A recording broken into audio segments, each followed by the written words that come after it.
مدینہ منورہ کی سرزمین پر جب رسول اللہ ہجرت فرما کر پہنچے تو سب سے پہلا کام جو اپنے کیا وہ تھا ایک مسجد کی بنیاد رکھنا، وہی مسجد جو آج مسجد نبوی کے نام سے پوری دنیا کے مسلمانوں کے دلوں میں بسی ہوئی ہے۔ یہ کوئی عام عمارت نہیں تھی بلکہ ایمان، محبت، اخوت اور عاجزی کی ایسی مثال تھی جو رہتی دنیا تک قائم رہے گی۔ جب اپنے مسجد کے لیے زمین خریدی تو خود اپنے دست مبارک سے پہلی اینٹ رکھی، پھر صحابہ نے بھی وہی اینٹیں اٹھائیں، پسینہ بہایا، مٹی میں لپٹے، لیکن ان کے چہرے ایمان سے روشن تھے۔ نبی کریم بھی ان کے ساتھ مل کر کام کر رہے تھے، کبھی اینٹ اٹھاتے، کبھی زمین ہموار کرتے، کبھی حوصلہ بڑھاتے۔ حضرت عمار بن آصر فرماتے ہیں، میں نے رسول اللہ کو دیکھا کہ آپ بھی ہمارے ساتھ اینٹیں اٹھا رہے تھے، یہاں تک کہ آپ کا مبارک پیٹ مٹی سے بھر گیا تھا، اور اب فرماتے تھے، اللہ حقیقی زندگی تو آخرت کی زندگی ہے، پس انصار و مہاجرین کو بخش دے۔ اللہ تعالیٰ قرآن میں فرماتا ہے، نیکی اور پرہیزگاری کے کاموں میں ایک دوسرے کی مدد کرو۔ یہی تعلیم رسول اللہ نے مسجد نبوی کی تعمیر کے وقت عملی طور پر دی، نہ کوئی بڑا نہ چھوٹا، سب ایک صف میں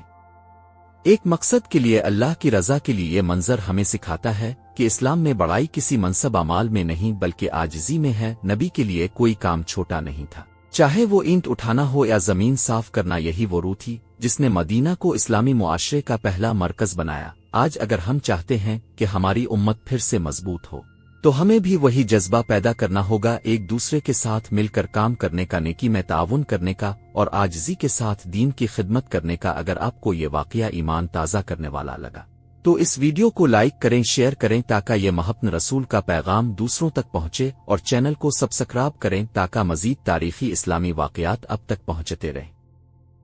امید کرتے ہیں آج کی ویڈیو آپ کو پسند آئی ہوگی۔ ملتے ہیں نیکسٹ نئی ویڈیو کے ساتھ، تب تک کے لیے اللہ نگہبان۔